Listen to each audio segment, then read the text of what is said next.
everybody. We are back. Welcome to another episode of More Than a Title. I'm your host, as usual, JarrettThomas. I want to say thank you for all the support, all the love. We're growing each week, and I really, thank each and every one of you for keep tuning in and keep streaming. And we're going to keep being us. We're going to keep giving you honest, authentic conversations. And I'm excited about today's conversation because this is a really, really unique one. This is the first time I've interviewed 3 guests. And these 3 gentlemen here actually have a unique, incredible story. So I actually met through Jamie. Shout out to Jamie, who's in the green room. So we actually met through them. And actually, as I started to do some more research on all 3 of these gentlemen and found out what their story is and what they've been able to create with MD Energy Advisors is just really amazing. So I just want to introduce these amazing gentlemen here. We've got the executive team at MD Energy Advisors. We've got Paul, we've got Phil, and we've got Jason. All these great gents coming to join us. How are you all, guys? How's everything? Doing good, man. Doing good, Jerry. Glad to be here. Thank you, man. Thank you. It's an honor to have you guys here, and I really appreciate you guys. And let's start from the top because anybody who's listening, first-time listeners. So the whole premise of the show, More Than a Title, is really to talk about the experiences of our guests, right? What have they overcome? How have they built their business? And how they became where they are today? And how they got there? And what were some of the experiences and obstacles they had to overcome? So let's start at 2010, right? So it was a funky time in 2010 after the recession. I'm going to start with you, Phil, because I read your post on Medium. And there was a situation where you were working 9 to 5, right? You were doing government work and also nonprofit. You had helped start a business. And then long story short, you basically were not awarded the opportunity to run the business. And then you kind of pivoted, right? And I wanted to start there because it resonates with so many people right now. If you guys are hearing the mass layoff stories that are happening across tech, across industries, and there's going to be a boom of solopreneurs. There's going to be people that have to pivot and have to, change course of their career just out of necessity and out of survival. So, what can you tell us a little bit about that story and what was the story of you guys forming this partnership? Yeah, no problem. 2010 was an interesting year. As you know, the economy had collapsed in 2008, and I had begun doing some work. Jay, Paul, and I, we all worked for the city of Baltimore doing economic development. And beyond our 9 to 5s, I had helped start a nonprofit organization that was centered around community and economic development. And I was doing that in addition to my 9 to 5 with the city. And, Jared, I started the organization, helped put together the founding board. Paul and Jason would be at some of these community meetings where I would get lambasted because they thought we were gentrifying the community.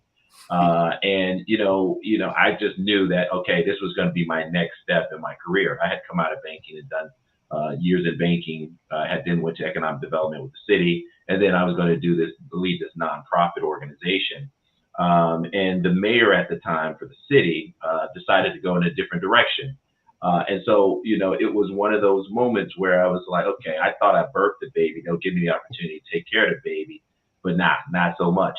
She called and said, yeah, I think I'm going to go with someone with a little more experience. And it was a gentleman from New Jersey they ended up bringing down to run the organization. Wow. And, that was a pivotal point. That was what I call one of those aha moments where you be like, okay, all right, what's next for me? And I've had some others in my career where it's like, okay, I'm at a pivotal point. What do I do? And, fortunately for me, Jay came in my office with a newspaper article about the deregulation of power, and the proverbial rest is history. So, wow. So that was, first of all, that's great timing from Jay. So Jay, did you know that he was feeling that way? You just happened to bring up the deregulation, what was happening in your area, and you brought it up to Phil. So what was that conversation like? Did you know he was on the prowl looking, or? No, it's a great question. I didn't. I had no idea. So I started working at the same organization for Phil in 2008. So I come from a family of entrepreneurs.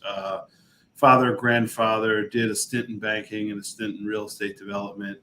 2008, my wife was pregnant with our son. So I hopped on with Phil. I wanted to learn a little bit more about the real estate development industry. I had done 5 years in banking, got an MBA, and figured, if I could get some more real world experience in real estate development, then, maybe I could start my own thing in real estate development. And I wish I knew the pending Lehman Brothers collapse was coming. I could have been the first big short. I didn't. It was just very fortuitous timing. but was blessed that I was insulated with all the craziness going on in the world. But I just knew like I was a private sector guy, right? So like I got it on with Baltimore Development Corporation, great experience. Got to work for Phil with Paul, but I didn't see that as like the long-term, opportunity that was really going to move the needle for me. So I started looking at a whole bunch of different things. And this was before, people did remote work or hybrid, but it was important to me to be able to work from anywhere, limited inventory, and I wanted a scalable opportunity where like the 3 buckets I was looking to fill. So it sounds like it was fortuitous with the article in the Sun paper and going to Phil, but I mean, the dirty little secret is I looked at a bunch of different things. And Phil and Paul were kind of my trusted advisors. Like I could bounce some ideas off of them, but I didn't know that they had the entrepreneurial itch, candidly. And I don't know if they were working me or not working me or what, but we were, I was getting a lot of value too, because there was a lot of no's there that would have been, some pretty big mistakes if I went down that path. But long story short, I brought them the article. We had some good conversations. They said, well, not only do I think that's a good idea, I'd like to do it with you. So we, put in some seed capital. And I think this will be important, to unpack this as we continue to talk. Yeah. But the 3 of us put in 10 grand. We didn't put in 100 grand. We didn't put $1 million. We didn't go to try to raise VC. We put in $10,000 between the 3 of us, kept our full-time jobs, worked nights and weekends. And we like to affectionately call it the bootstrap grind. Like that's what we employed, in order to get this company up and going. And these are the stories that I love, man. Said 10,000. And first of all, sorry about the interruption. I know you guys like, who the hell has a house phone still in 2022? So sorry about that. I don't know. I wasn't gonna say anything, Jared. I wasn't gonna say anything. But that's an amazing. So you guys put up 10,000 of your own, and you started to bootstrap the business. And Paul, let's hear from you, man. So what was your mindset, and what were you going through at this time too, as you guys began to form this partnership? And then we'll go into some of the logistics of how you got going. Yeah, no. So that's a great question. I was actually fresh out of college, or really, I should say, a couple years removed from college. So I graduated in 2007, so before the recession set in. But while I was in college, I had an internship working at Baltimore Development Corporation, which is where I met Phil and Jason. But so at this stage in the game, a year or two out of college, the recession just started. To Jason's point, I had that entrepreneurial itch. I wanted to do something, but the time just didn't feel right around 2008, 2009. And so I would look at a lot of different opportunities. Part of what we did at our old job was we'd go around and we'd meet with business owners and see if there were ways that we could, sort of help keep them in the city. But I'd use that as opportunities to kind of learn different business models, figure out what motivated people, what got people out of bed in the morning. And so when Jason came in with this particular idea, he brought it to Phil first, and Phil and Jay came to my office and said, hey, would you like to join me? And I said, this looks like a great opportunity. So I jumped right in with these guys. That's amazing, man. One thing I do like about the story, man, and I think Phil touched on in his Medium post, it was kind of tired of playing the game in the corporate spaces where you're kind of you're working, man, to just pay the bills, you're surviving, you feel like you're doing good work, but it's not fulfilling in the long end, man. And I'll be honest with you guys, I'm kind of in that boat now, right? Where you're like, I've had the up quarters, I have good quarters, man. I made a lot of money. I've been rock bottom, all those things in between. And my success and my future relies in the hands of somebody else's decision. And that's where it's just like, yeah, it has to stop, man. But one thing that you guys did, you identified a problem, right? And you guys came together. The hardest thing about starting a business is identifying which problem to solve. So what made it this particular problem in this sector that made it was like, man, this is what we have to go for? What was the aha moment for you guys that said we have to go all in, and this is where we're gonna, kind of plant our flag? Yeah, I'll take that and hand it off to the guys. I think to your point, we kind of hedged, right? We didn't go all in. We identified an opportunity. We're big subscribers and doing a minimal viable product. We put in $10,000 between the 3 of us. That $10,000 probably lasted us 2 or 3 years. We built the first website. Phil built our first website on a Wix platform, right? Like, you gotta test your thesis in a market, and you can keep your full-time job. You don't need to max out your credit cards. You don't need to take out a bank loan. Like, look, if you're going to do some product stuff, it's a different conversation, right? You want to do the next iPhone, like startup capital is required. But in the service business, there's ways to test your thesis without leveraging the farm.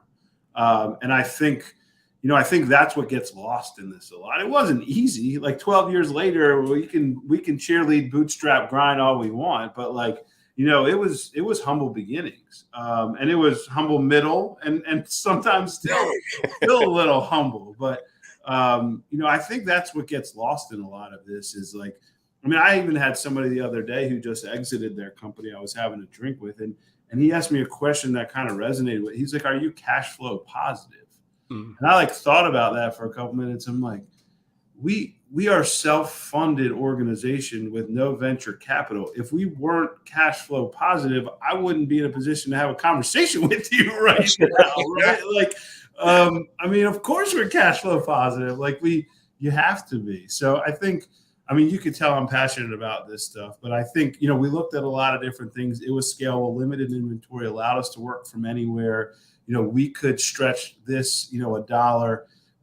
In our first iteration, which we pivoted multiple times, which we might get into today, but our first iteration was a one-stop comparison shopping platform for residential energy choice. So what does that mean? If you and I are going to hop on a flight down to West Palm Beach, we go onto Kayak or Expedia, it aggregates all of the competitive options that are out there in the marketplace. In our thought process, it was called point, click, switch. You can point, click, switch your way to energy savings. We did the same thing that Expedia does for travel with energy. And that's where point, click, switch came in and allows you to compare and contrast the competitive offers and make the selection that meets your goals and objectives. So, November 21st of 2022, that's not the same company that we are today. We pivoted a whole bunch of different times. But that was our entree into this space. Phil built the first website. We collectively got licensed, bonded, and insured by the Public Service Commission. We wrote the proposal. We paid for the bond. People can't shortchange themselves. You can do this stuff. You can't break it. There's no reason to, leverage your house in a service-based business to try to figure this out. That I love the message in that, man. That because there's so many different people, especially on LinkedIn, so many different influencers out there that are saying, man, you got to break the bank in order to go in. You're like, man, I still kept my full-time job and I was able to do this. And then you had to pivot a whole bunch of times. So with that being said, and first of all, I love the idea of the aggregate marketplace for residential, because I'll give you guys a backstory real quick before we go to the next question. I used to sell energy house to house in Brooklyn. I used to go, used to be one of those guys, knock on your door, like, hey, man, you want to save a couple pennies on the dollar from your Con Ed and all that other stuff. And they would open the door, man. I'm in the worst block neighborhood in Brooklyn. I did it for 2 days. glad I survived, man. But the consumer education in that space is key, right? Because there's so many misperceptions about what it is and how do I save. And then most times, people like Con Ed and some of the bigger residential places or the energy places, they just win. That's what we know, right? And that's a problem, right? So when you guys had that first 10,000, what would you say is the hardest or most difficult challenge you guys overcame when you first started? What was your first pivot and how did you deal with that collectively as a whole? Wait, if you're talking, I think you're on mute, Phil. Wait, hold on, be on mute. Sorry. I was going to say, Paul, did you want me to take that or do you want to take it? Yeah, I can take it. I think one of the challenges that we ran into very early, quite honestly, it was just respect, right? We were an unknown commodity. You reach out to people, they've never heard of you before. They've never seen your logo. They go to your website. To Jason's point, it was the Wix website that Phil built, right? So in the beginning, respect was a little bit of an issue. You had to build a name for yourself. And that, needless to say, that starts with your first client. You win one client, then you win another, then you win another. The learning curve was a little bit of a challenge in the beginning. Look, we're in the energy business, but we're not energy guys, right? You heard a little bit about our background.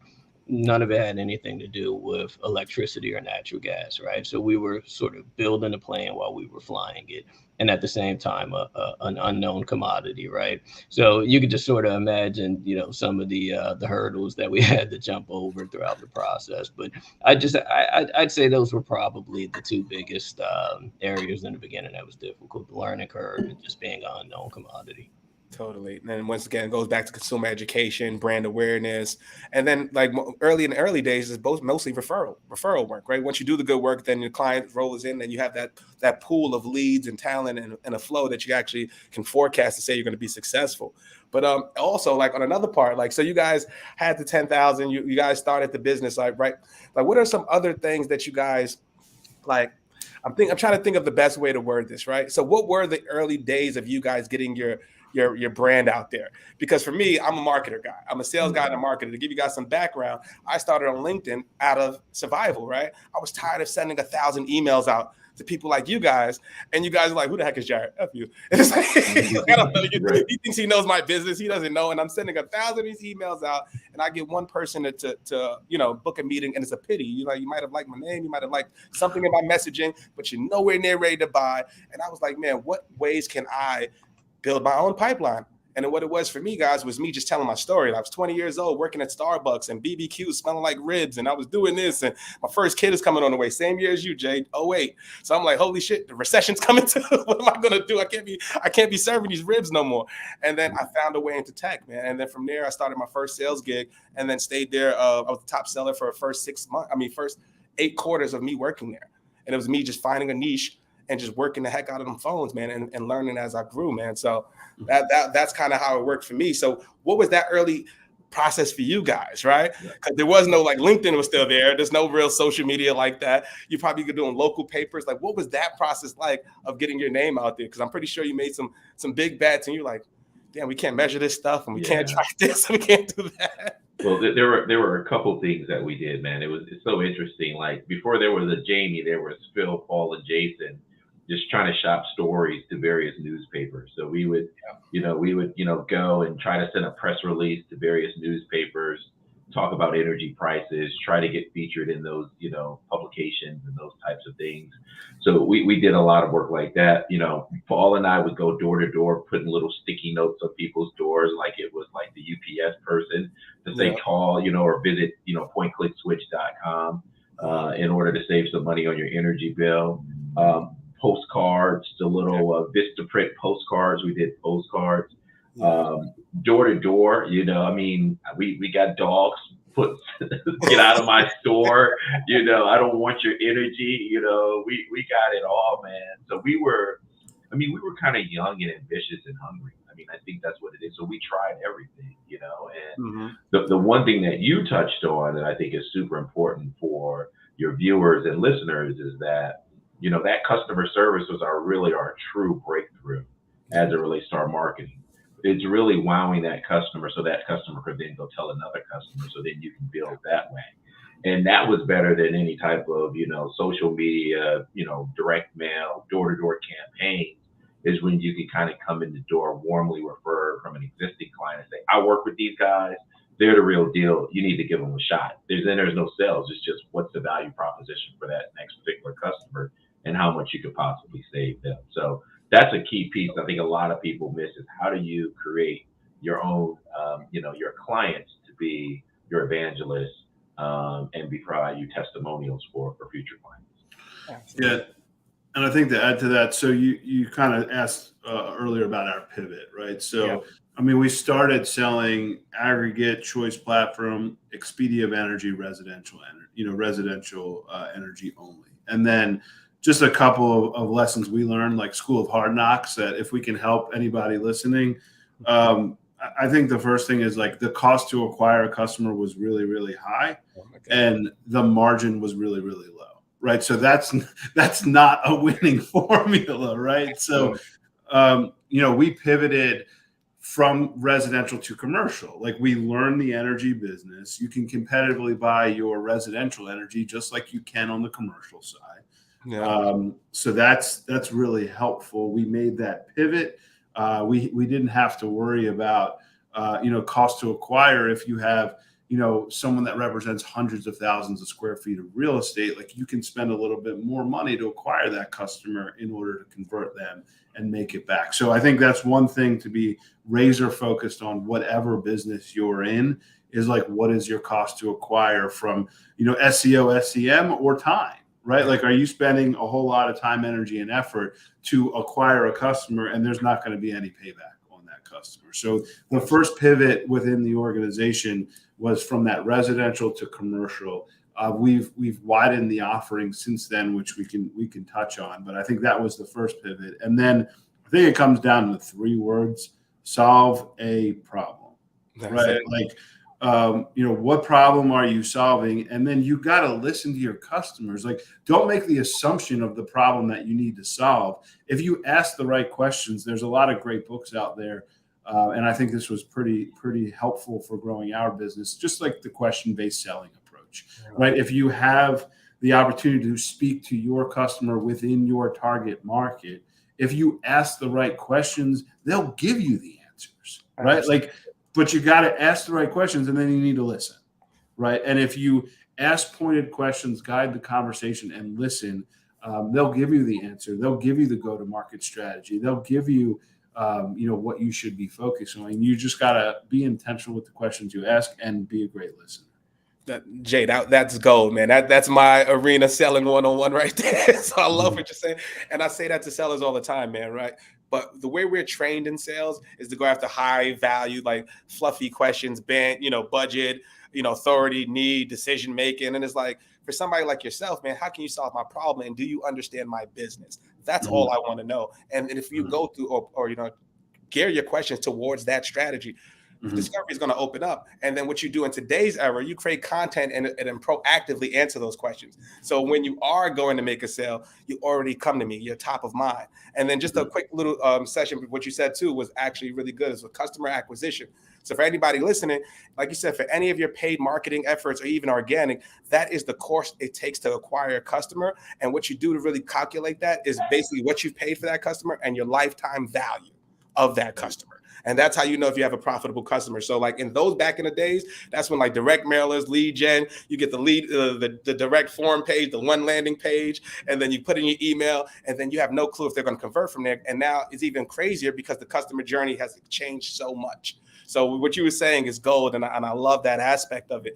And then as you were saying, some of the additional pivots that you made, like when did you get in your growth collectively to say, man, when are we going all the way in terms of leaving our full-time jobs? When did that moment happen? And what decision or like what kind of conversation did you guys have internally? Well, we kept a legal notepad, believe it or not, man. It was so funny. We still have it to this day. And we would track every bit of revenue or dollars that we made, each month on how much we made. A lot of the business that we're in is a recurring revenue business. So, we were able to kind of project. So, Paul and I, Jay, by this time, Jay had left and went to another job. So Paul and I were kind of still working together. And this little legal notepad that we kept, we would say, okay, when we get to this dollar amount, that should be enough for us to jump. And when I say jump, it wasn't like jump and live comfortably. It was like jump, leave your 9 to 5 and be able to keep your lights on barely, Yeah. But because we were in a recurring revenue model, which I think is a nugget for your viewers and listeners as well, we were able to kind of project out, okay, this revenue, if we get this, revenue in place, we just need to build from there. And so it took us about 2 years from the time 2.5 years from the time we started the company to actually jump out on our own and leave our 9 to 5. It was about, 2.5 years. And I would always say, for folks, our 9 to 5 was our first, angel investor. We took that time and those monies and redeployed it back into the company in order for us to leave. And we didn't try to leave and make more money. We actually made less money than when we were working our 9 to 5s, but it was just enough for us to live comfortably. And we sacrificed. Paul was young and single at the time, no family. So he took less money. I had a family, so I took a little bit more. And Jay took a laptop because he was still at his other job. So we all sacrificed for the greater good of really, getting and growing the company, getting the company going. I love that, man. You guys, first of all, that understanding. First of all, egos could break businesses like that. Egos can easily break a business like that, and you guys have a interesting dynamic, and I love it. I could tell the synergy in the like. I hate even using that word synergy, but I could tell you guys are like in lockstep. You guys are totally all in, man. So even with that, so you guys got to that point where, you know, like you said, you're surviving your sacrifice. And for anybody listening, we talk about it all the time when we speak to business leaders. The difference between a business leader and a regular worker is they actually took the risk and made the sacrifice. And sometimes we put that in our heads that it's too hard, we can't do it, or something can't be done. Man, you can do it. It's just how bad do you want it? And these gentlemen are a testament to that. If you guys don't get this from that story, right? Like you guys are doing it, right?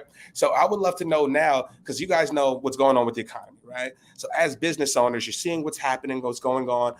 You've made adjustments, you pivoted the business. How do you prepare for something like this? How do you prepare for a struggling economy? How do you prepare if subscriptions go down? How do you go, if you're forecasting slightly lesser? Like, what are some of the things that you guys are actively talking about as you look forward to 2023?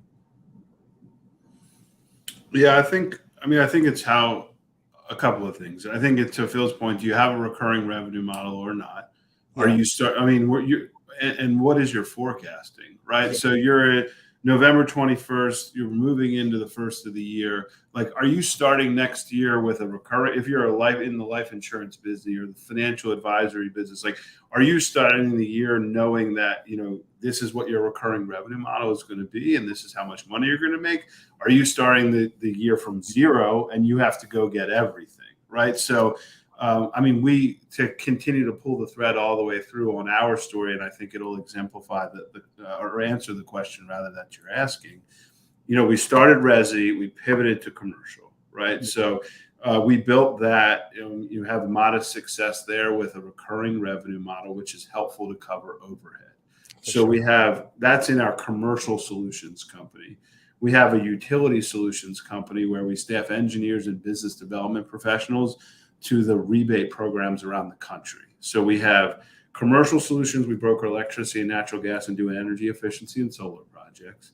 We have our utility solutions division, which has multi-year engagements with multiple utility companies around the country, right? So if you're looking at, building a fortress balance sheet or building a nice revenue model, you have multi-year agreements on the commercial side. You have multi-year agreements on the utility solution side, and we have a financing side as well. So we have kind of three solutions companies. But I think you just have to be real with yourself, which is, what did I do last year? What am I going to do this year? How much of it do I have accounted for in my pipeline? What's going to win? What's not going to win? Where am I trying to get to? And how much do I have to go get? So I think that's a long-winded way of saying, like, overhead and forecasting are paramount, and how much revenue is a shoe-in and how much revenue do you have to go get, and then you need to structure your activities accordingly. If you have to go get that revenue, 80% of your time needs to be revenue generating.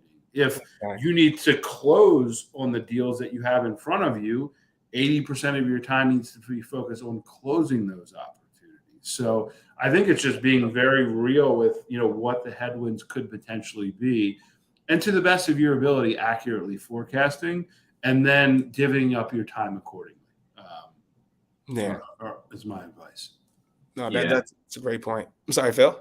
Yeah, and I would just add too, I think a lot of times you have to block out the noise. You got to become laser focused on your business and not listen to, recession's coming, and then you start worrying. You got to worry about what you can control, which is, how do I serve my customers? How do I meet their needs? How do I continue to grow? How do I work, in the business, work on the business instead of working in the business? Those are the things that are within your control. So, there's a psychological aspect of this game called entrepreneurship that I don't think a lot of people think about. I don't watch local news anymore. Not good for me. You know what I'm saying? It's just, it doesn't benefit me anymore to watch local news. So you have to make sure that the things that you are listening to, reading, watching are aligned with positive growth aspects and where you want to go. Because if you read the headlines, you just say, well, I'm giving up because I know recession is going to hit in 23 and there's no need to be going further. So true. So gloom and doom everywhere you. I'm assuming you're not much on social media either, right? No. Imagine. LinkedIn might be the only one. LinkedIn. But LinkedIn is getting like that now too, man. Yeah. Like I literally just put that out. I just had a conversation with somebody where it was like LinkedIn. First of all, I love LinkedIn because of the organic reach. So if anybody listening, you guys, any new listeners, LinkedIn and TikTok is where you're going to get organic visibility, where you can get 1 million views and have 100 followers, right? It's not going to be like that for long, so you got to jump on it. But what you see now is the Elon Musk stuff. What is he going to do with Twitter, right? You're seeing the fall of that. Then you're seeing people from Meta and all these other places. And then, everybody's telling their story. And it's like people are talking about, I had a conversation with a lady from Meta, and she was saying, it was bad. I don't want anybody to lose their job. It's especially holidays. It's tough times, man. I'm in that same boat. But like she had 6 months severance.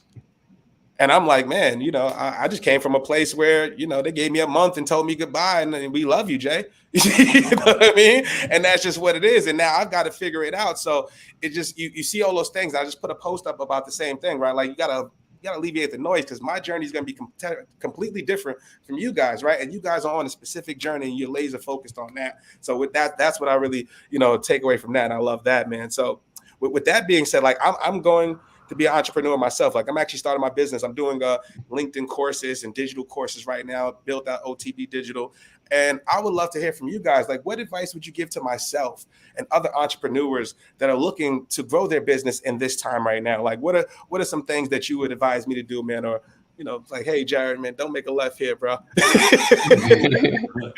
Yeah, I got it. But I mean, one thing I'll definitely advise is get some outside help. Like get an extra set of eyes on what you're doing. We're 12 years in the business. We've brought on some outside help recently, an executive coach to just kind of help us with, being hypercritical of what we're doing, why we're doing it. And I can tell you, I mean, it's made a huge difference in the past couple of weeks. I mean, we've only been working with this person for weeks now, and it's had a great impact. So I'd recommend getting some outside help and getting an extra set of eyes on what you're doing.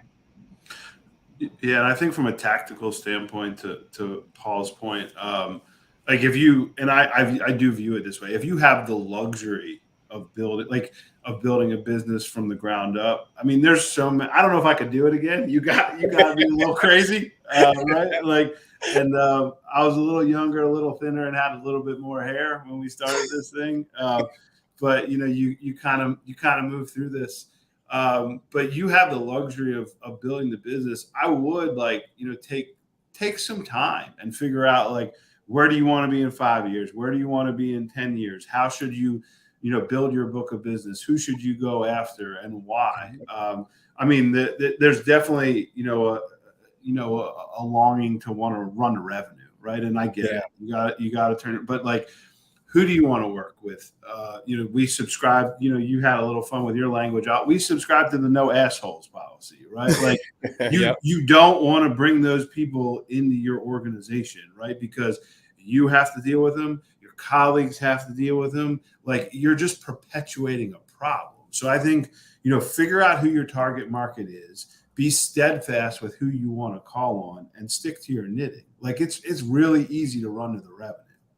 For sure. And then I think, something else to consider is how do you get a one-to-many strategy, right? Like what can you employ that'll provide a one-to-many strategy? So not knowing anything about the business, but can you get put on by Meta or can you get put on by one of these organizations to help the employees, improve their LinkedIn profile to be more attractive for companies to hire?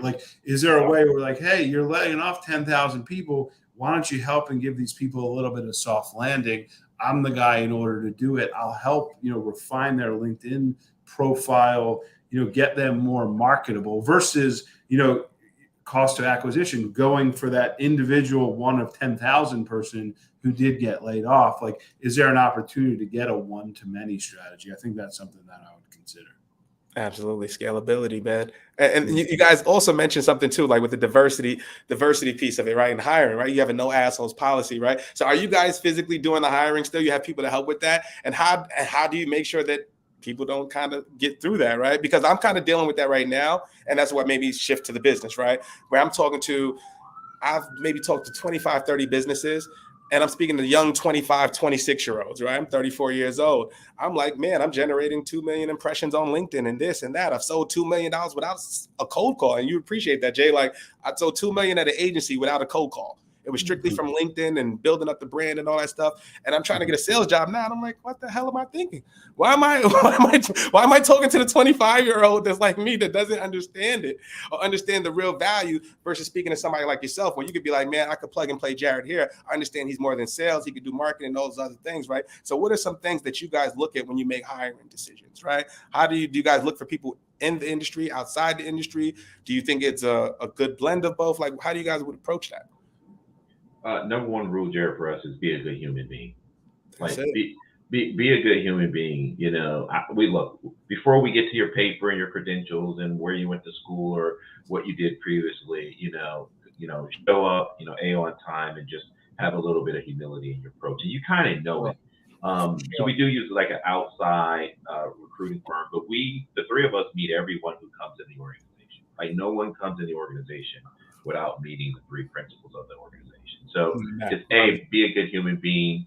We like to kind of hear, where you come from, like what, not only what you've done work, but, where'd you grow up, where you come from, where you're from, what you like to do in your spare time. That tells you a lot about people, right there. I tell you where we've made mistakes. We don't do well with people who have a lot of ego. We don't do well with people who are, pedigreed, who come from the best universities. We like underdogs. Yeah. Right? We like a little bit of grit. We like you to have gone through some things, because people have gone through some things.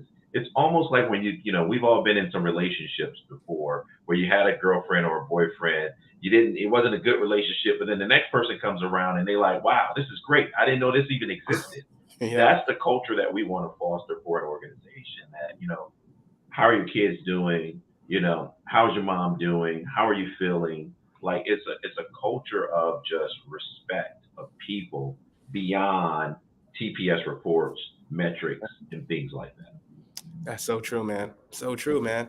And then, like, you actually brought a good point, because I want to still, before I know we run out of time now, but I would love to know a little bit more about you guys' individual backgrounds, it being more than a title, right? So, like, tell me a little bit about, if you guys don't mind going, like, tell me about your backgrounds, like, and what is the end goal for you? Like, what does success and happiness look like for you guys at this point in your careers? I'll kick off real quick. So I'm originally from Cleveland, and moved east to Maryland to go to Morgan State University. Morgan State, Morgan State, MSU, yeah. And so, dad was a mailman, mom was a secretary at a hospital.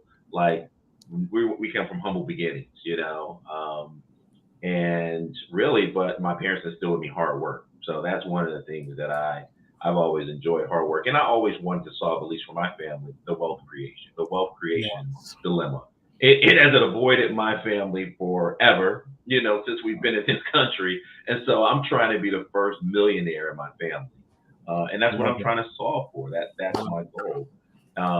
And so if I can leave my kids, which, they're a little more privileged than how I grew up, with a little bit of a nest egg, that will be the end goal. But I'll tell you, and I don't think I've shared this with Jay and Paul, I'm having a lot of fun right now. Like, the end goal for me is like, let's just keep doing what we're doing.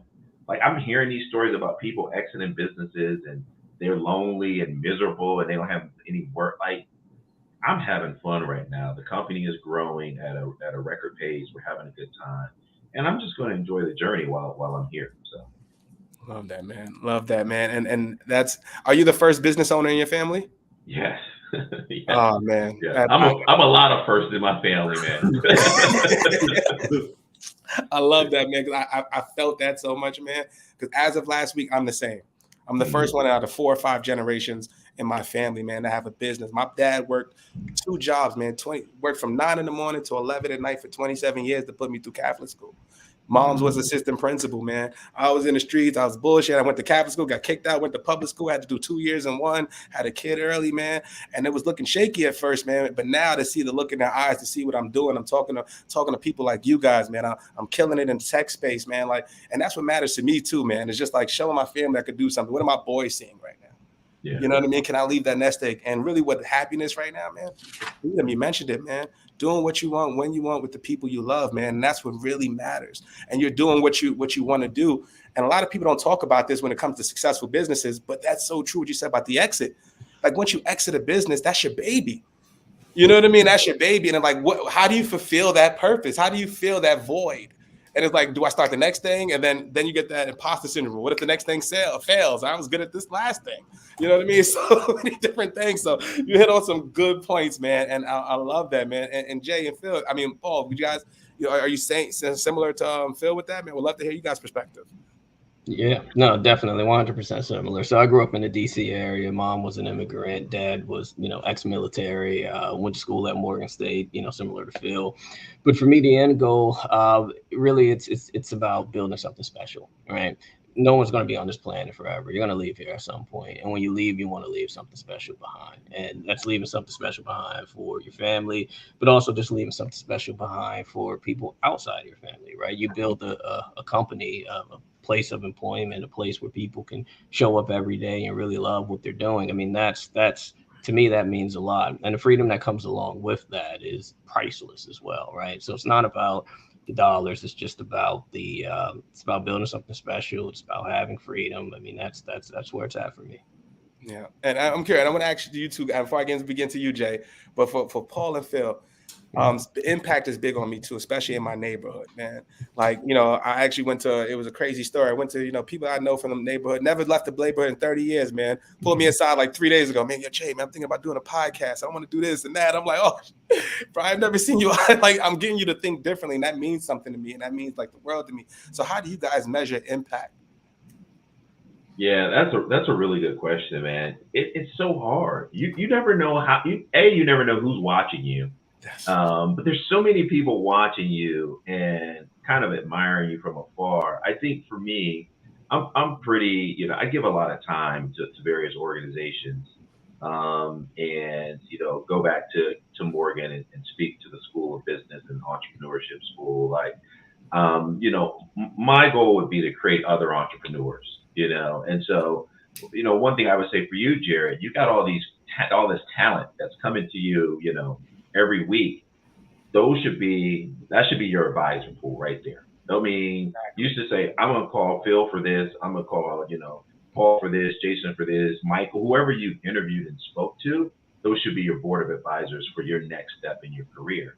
And, we, had the opportunity to be on this platform. You should start leveraging that to your own, if you haven't already, to really get to the next level or where you want to be or make connections. So that, this is going to be sponsored by LinkedIn. You know what I'm saying? Yeah, your podcast sponsored by LinkedIn. So, I mean, I love giving back in that way on how do I help other entrepreneurs build it. So. Man, that was gold right there, man. That's great advice, brother. I appreciate that, man. And you better believe it, I'm going to be tagging all three of you guys. Please add me on LinkedIn, man, because I try to add you guys, man. Add me on LinkedIn. Paul, I think you don't have a LinkedIn, man. You got to get on LinkedIn. I got to get you. I'll create your profile, bro. We'll make you go. How about you, Jay? I know you said your background. You come from like a family of entrepreneurs. Like, so just tell us, your background as well, and kind of what is happiness for you at this point. Yeah, so I think just to level set, like these aren't Jeff Bezos entrepreneurs. Like this is like bootstrap grind entrepreneurs too. But they they did an amazing job of leading by example. My grandfather started a company. His first company was making $7 a week. And my dad needed speech lessons, and that cost with the bus. That cost $2 a week. So you can imagine that was problematic, right? So we, we're Jewish, so we kind of had to figure it out. So I think we're kindred spirits, right? Working with Phil and Paul and myself, I think we inherently understand one another. We've all kind of started from the bottom, trying to figure this thing out. But yeah, they just, my family led by example. My grandfather worked his tail off. My father worked his tail off.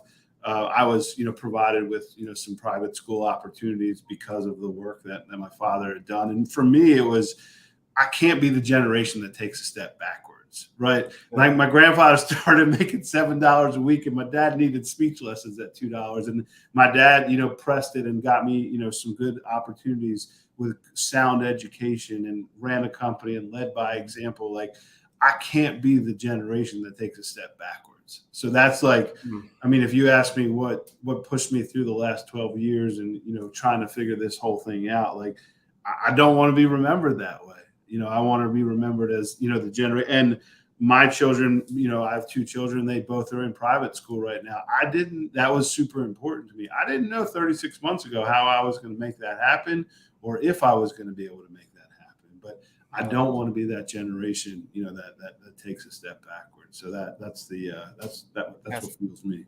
Man, that's real, man. And you know what's I'm gonna ask just a follow-up question before we go, man, on that, Jay. How do you deal with that mentally, man? Because that's a lot of pressure too. I'm pretty sure there's been moments it was like, man, I am obsessed with winning and I'm going to show my family what the hell is up. So how do you deal with that too, man? Because that's a lot of pressure. Yeah, I mean, you figure it out, right? Like you just do. Like it's not all roses, but how bad do you want it? And what's the alternative? Like, I mean, the thing we didn't touch on today was we've all worked places that we were miserable. I'd rather have the pressure and have the opportunity than to be miserable. And, you know, as daunting as that test might look, like I get to play the game. Like, put me in and let me play the game instead of somebody else dictating how the game is played. Like, I'll take those chances. I said, take my chances every day, man. That's it. I love that, man. I love that attitude. And gentlemen, man, I just want to say, I don't want to keep you guys much longer. We're almost at 50 minutes. I didn't even realize, but I'm just enjoying this conversation. But like, I've learned so much from you guys in this conversation. And one thing I do want to give back to you guys, and I'm curious, are you guys documenting your story along the way? Because I think it's powerful, and I think you guys should if you haven't. Like, everything should be documented. There should be a camera following you, Paul, Phil, Jay. There should be cameras following you everywhere. Once a month, you guys film or record your Zoom sessions, right? What are those those mind of the, you know, meetings of the mind like? You know what I mean? How are we pivoting? How do we go through these things, right? And then let people into the journey. Like, if I was a brand right now, like I was trying to pitch this to brands and they fell on deaf ears, but I'm like, man, imagine we had a reality show as a company. If we had a real office, but we're the office. Sure. Now I am Jarrett. Now, if you had Jarrett, the salesperson, and I'm calling you, you effing love me, and you do this, you want to talk, and now you're the friend. I'm the person you want to go get the beer with, and now it's easier to have that discovery conversation. It's easier to connect some dots. It's easier to get that relationship. And I think with you guys in your story, man, the way you guys are together as a dynamic, I think you guys would kill it, especially on LinkedIn, guys. So if there's anything I can help you guys with, if you haven't done it already, I know Jamie's on top of it. And shout out to Jamie. Let me know, guys, because I would love to continue hearing your story and following you guys along the journey, for real. Yeah, no, I appreciate that. Thank you. You got to pull us out of our shell a little bit. We've kind of been in ninja mode for a minute. But, no, we understand the importance of it for sure. No, please, if there's any way, man, please let me know, man. Like, I would do it. Any tips, tricks, anything like that, man. It was just being authentic. Like I said, I had out of necessity. It was nothing. It was no rhyme or reason. My boss told me he had 50,000 followers. I just asked him, how are we getting revenue? He said, through Twitter. And I said, bing, light bulb. You're over there. I don't know Twitter, but let me go to LinkedIn because I assume that's where our customers are. And I'm just going to be myself. I'm going to go downstairs every single morning. No editing, no anything, man. 2 months of that, just talking about parenting, life, SEO, whatever it was. I would go get a chicken parm, man. People would recognize me in the city of Manhattan. And it was like, holy shit. It was like, you know, I'm just a guy from the Bronx with 2 kids, man. I'm just like, I'm a regular guy, man. I'm humble. You know, I'm not used to that stuff. I just like to give game and be myself. And that's what changed, man. So you guys, please, man, if there's any way I can help you guys, let me know. And for all the listeners, all the comments, man, thank you guys for joining and showing up, man. I know it's a Monday. It's not our usual day, but thank you guys for still sticking in with us because this was a very, very, really cool conversation, man. I really appreciate you, gentlemen. And I am going to pull you guys' cards. So once we get off this, please, I'm going to send you guys my number, man. If you guys in the New York City area, I do this to all the guests, man. You're in New York City, please let me know. Lunch on me, dinner, man. I would love to just kick it with you guys, shoot the shit, man. Let's just build a relationship, man. So I really appreciate you guys. Thank you. Appreciate the opportunity. Awesome. Thanks, man.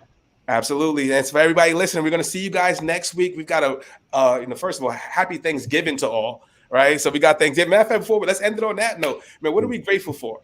What are we grateful for to end it off, man? What are we grateful for, man? If you want me to kick it off, man, I can kick it off and say, man, I'm grateful for my family. I'm grateful for my health. I'm grateful for my 2 beautiful boys, man, Jameer, Case. I love you guys. Everything is for you guys. I'm appreciative of all the support, man. And we're here, man. Happy for life, man. Cool. Yeah, I'll go next, man. Look, I'm grateful for these 2 guys. I've been staring at their faces for almost 15 plus years now, man. Yeah. And no, I mean, honestly, you hear a bunch of horror stories about partners. You know, I go to sleep every night, and the last thing I'm thinking about is the bank account or any craziness that's going to happen within the company. So I know I take that for granted because I hear some other stories. So, but I'm thankful for these guys, definitely. That's love, man. Yeah. Same here. But to add to that, man, look, I'm just grateful to wake up every day, man. I feel like every day that you wake up, you got a chance, right? And every day's not going to be perfect. You know, you're not always going to win. Some days you're going to fall. You're going to be first in line. Sometimes you're going to be last in line, right? But every day you wake up, you got a shot. So I'm just grateful for life, grateful to have my health, and just excited to go into a new year pretty soon. Yeah. I think I'm thankful, you know, similar family, health, and I mean the opportunity to get an at-bat every single day, right? Like, I mean, I love it. Like, I love what we're doing. I love who we're doing it with, and I wouldn't want to do anything else. Love it, man. Love it, guys. Well, I'm wishing you guys a ton of success in 2023 and beyond. I'm going to be rooting for you guys, man. You know, I can't wait to, finish, keep on continuing to build this relationship. And for everybody listening, man, I love you guys for free, man. I appreciate all the support. You guys keep me going. It's been some tough months, and you guys keep me on page, y'all. I love you guys. And next week we got a crazy episode. We got Mary Webb joining, man. She's actually the creator of Flow from Progressive. So that's going to be a really cool story, man. I want to know how she created Flow. Is she getting money after that? What does the revenue look like? I want to know creative process, all that stuff. We're going to figure it out, guys. So tune in next week, next Thursday, 5:30 usual time. And guys, thank you again. And thanks for another great episode of More Than Entitled. We'll see you guys next week. What you know about me? Seen it all, heard it all. Oh, what you know about me? I've done it all, just one.